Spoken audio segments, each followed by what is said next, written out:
Assalamualaikum warahmatullahi wabarakatuh. Selamat pagi adik-adik di rumah. Apa kabar hari ini? Semoga kalian selalu happy ya. Nah, karena hari ini adalah hari libur dan bertepatan dengan peringatan Isra dan Mi'raj, maka Kak Tiwi di sini akan membacakan sebuah kisah dari buku Muhammad Ismahiro yang berjudul Isra, Mi'raj, dan Janji Setia. Nah, di mana buku kisah ini adalah buku twin book dan buku aplikatif pertama yang ada di Indonesia. Karena di sini adalah kisah tentang Isra dan Mi'raj, di mana peristiwa Isra dan Mi'raj adalah perintah tentang sholat 5 waktu. Maka di sini aplikatifnya adalah disiplin di setiap waktu. Jadi di sini nanti kita akan baca disiplin tentang apa ya, gitu ya. So, adik-adik di rumah jangan kemana-mana, kita dengarkan kisah berikut ya. Isra, Mi'raj, dan Janji Setia. Sepulang dari Taif, saat musim haji pada tahun ke-10 kenabian, orang-orang Arab mulai berdatangan ke Mekah untuk menunaikan ibadah haji. Dengan cerdas, Rasulullah Shallallahu Alaihi Wasallam memanfaatkan suasana itu untuk menyampaikan dakwah Islam kepada kabilah-kabilah atau suku-suku bangsa Arab lainnya. Beberapa orang menyatakan keislamannya, termasuk Abu Dzar Al-Ghifari. Di tengah perkembangan dakwah ini, terjadilah peristiwa Isra Mi'raj. Pada suatu malam, Allah Subhanahu wa Ta'ala menunjukkan kekuasaannya dengan membawa Rasulullah SAW dari Masjidil Haram di Mekah ke Baitul Maqdis di Palestina sambil ditemani malaikat Jibril. Nah, adik-adik di rumah perlu diketahui ya, jarak Mekah ke Palestina itu adalah 1471,5 km. Perkiraannya dari ibaratnya di sini lebih jauh dari Jakarta ke Lombok. Lalu beliau lanjut naik hingga ke langit ke-7. Kemudian naik lagi ke Sidratul Muntaha dan Baitul Ma'mur. Terakhir beliau naik lagi untuk bertemu Allah Subhanahu wa Ta'ala. Salah satu hal yang penting dalam peristiwa Isra dan Mi'raj adalah turunnya perintah Allah Subhanahu wa Ta'ala untuk sholat 5 waktu. Sebelum Isra Mi'raj, Rasulullah Shallallahu Alaihi Wasallam dan para sahabat melakukan sholat 2 rakaat pagi dan sore hari seperti yang dicontohkan Nabi Ibrahim alaihissalam. Nah, adik-adik perlu diketahui bahwa Isra Mi'raj adalah peristiwa besar. Sebagian ulama bahkan mengatakan bahwa Isra Mi'raj adalah mukjizat terbesar yang diterima oleh Rasulullah Shallallahu Alaihi Wasallam setelah Al-Quran.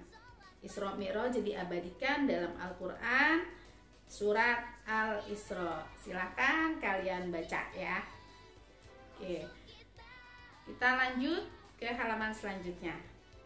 Tebaklah, bagaimana sikap kaum musyrik ketika Rasulullah SAW bercerita tentang Isra Mi'raj esok harinya? Ya, mereka mencibir, mereka mengolok-olok dan tidak percaya. Mereka berpikir bagaimana mungkin seorang bisa pergi hanya dalam 1 malam Mekah ke Palestina, padahal jaraknya sangat jauh. Di antara mereka bahkan menantang agar Rasulullah SAW menjelaskan dengan rinci bentuk Baitul Maqdis jika memang Rasulullah SAW pernah ke sana dan sholat di dalamnya. Kalau dilihat dari bukunya, kaum musyrik ini berpikir keras ya, berusaha mempercayai apa yang diceritakan oleh Rasulullah SAW. Allah kemudian menunjukkan bentuk Baitul Maqdis sehingga Rasulullah SAW menceritakannya dengan jelas. Mereka tidak memahami bahwa jika Allah Subhanahu wa Ta'ala berkehendak, Tidak ada sesuatu pun yang tidak mungkin. Isra Mi'raj adalah salah satu mukjizat yang Allah Subhanahu wa taala anugerahkan kepada Muhammad sallallahu alaihi wasallam sebagai seorang nabi dan rasul.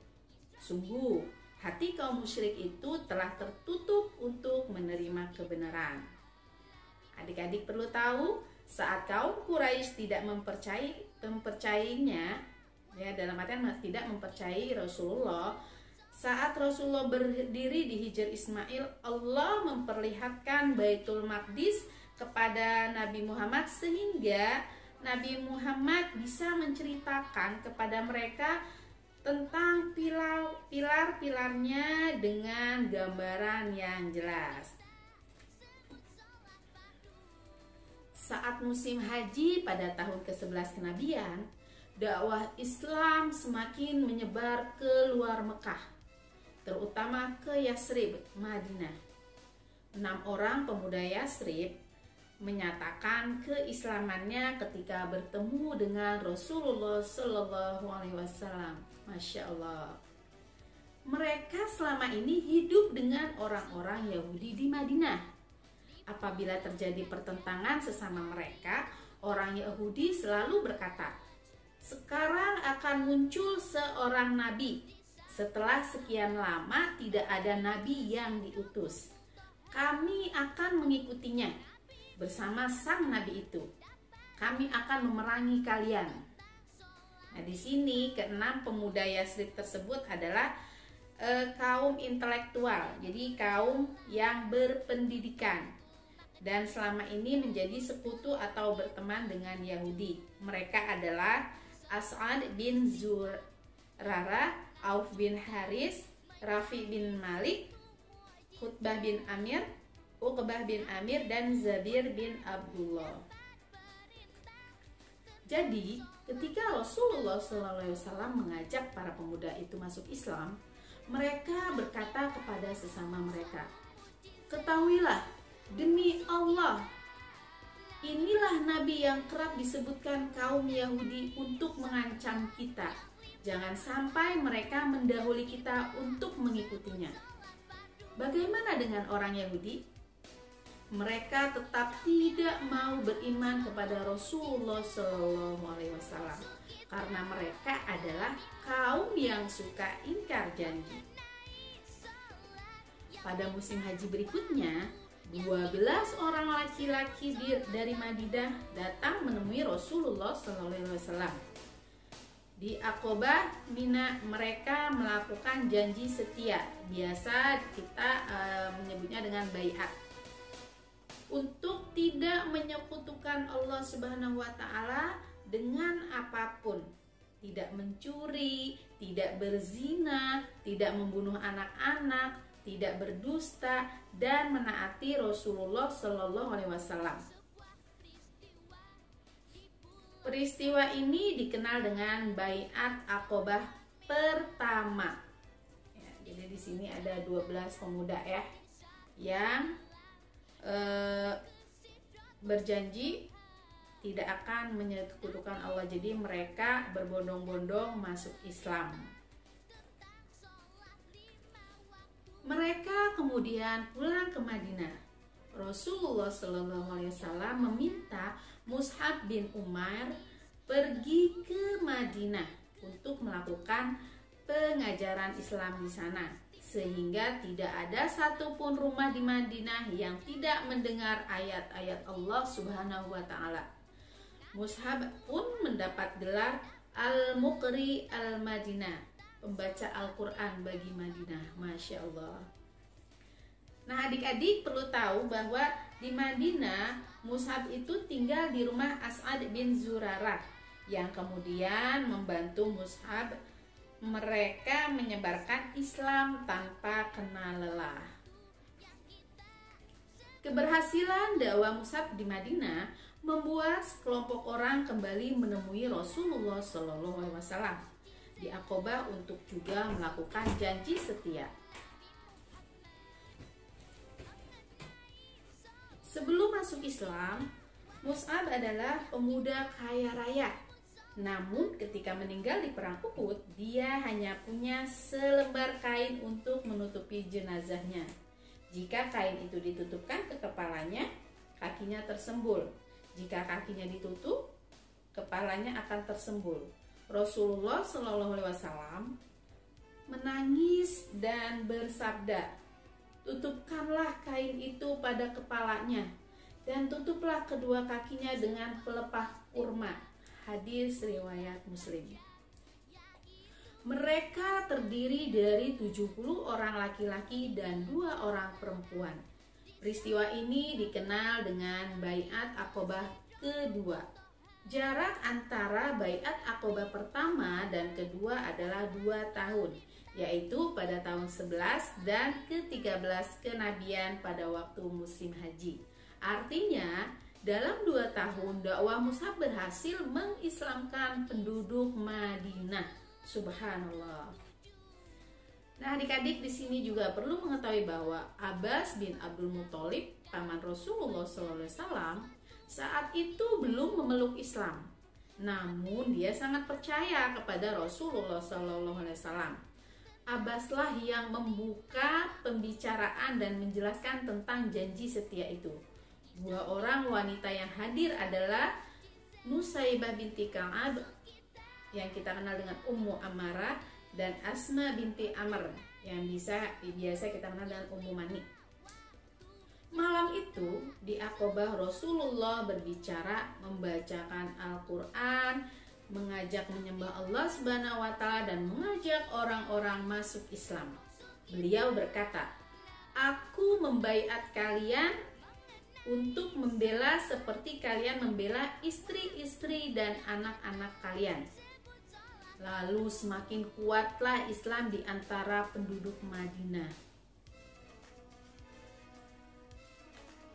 Nah, untuk pembacaan kisahnya sampai di situ. Jadi di sini Rasulullah berhasil menyebarkan Islam di Madinah.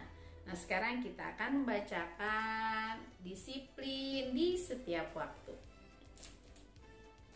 Di sini anak-anak dan ibu guru sedang melakukan sebuah perjalanan di kapal laut. Oke, kita mulai ya. Anak-anak, kita sholat dulu. Sudah waktunya masuk sholat zuhur, kata Bu Risma. "Gugun sholatnya nanti saja nggak enak sholat di kapal. Lagi pula sholatnya harus menghadap kemana?" tanya Gugun. Kalau dalam perjalanan, Allah Subhanahu wa Ta'ala memberi keringanan bagi kita untuk sholat dengan arah kiblat, juga bisa mengikuti arah kendaraan yang kita tumpangi. Bahkan kalau di pesawat yang tidak ada tempat sholat, kita boleh sholat sambil duduk di kursi pesawat. Jelas Bu Risma sambil tersenyum. Gugun pun akhirnya sholat seperti yang lain. Kita sholat wajib cuma 5 kali sehari. Gun, kalau dalam perjalanan boleh 3 kali sehari saja, karena zuhur dan asar boleh disatukan atau dijamak seperti halnya maghrib dan isya. Bayangkan kalau sholat jadinya tetap 50 waktu dalam sehari. Masih ingat kisah Isra dan Mi'raj kan? Bu Risma menambahkan, "Iya, Masya Allah, akhirnya sholat hanya 5 waktu saja," kata Abid.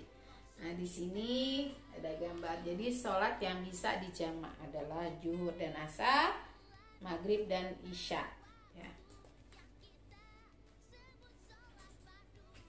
Abid dan teman-teman sampai di Bali. Mereka berkunjung ke berbagai tempat sambil belajar, termasuk mengunjungi tempat-tempat sejarah Islam di sana. Salah satunya Kampung Gel-Gel yang asli. "Rindu dengan suara azan yang banyak dan bersahutan ya," kata Gugun begitu melihat Masjid Ibnu Battuta yang besar di Nusa Dua.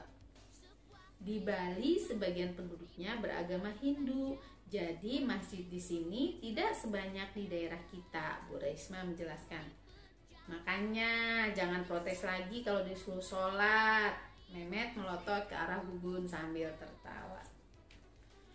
Seorang kakek di atas kursi roda tersenyum melihat Abid dan teman-temannya setelah selesai sholat. Nak, kalian tahu tidak apa yang paling kakek inginkan? Tiba-tiba kakek itu bertanya kepada anak-anak. Abid dan teman-temannya menggeleng. Kakek ingin sekali bisa kembali sholat dengan ruku dan sujud seperti kalian. Bersyukurlah bagi siapa saja yang bisa melakukan sholat dengan sempurna, karena itu salah satu kebahagiaan terbesar. Anak-anak begitu terharu mendengarnya. Mereka kemudian terlihat asyik bicara dan bercerita bersama kakek Nyoman yang baru mereka kenal. Masya Allah, jadi begitulah ya adik-adik di rumah. Ketika fisik kita sempurna, ketika kesehatan kita masih baik, maka kita harus bisa bersyukur, bisa melakukan gerakan sholat dengan sempurna. Oke adik-adik, sampai di sini dulu kisah hari ini. Sampai bertemu di kisah berikutnya. Terima kasih, semoga bermanfaat. Assalamualaikum.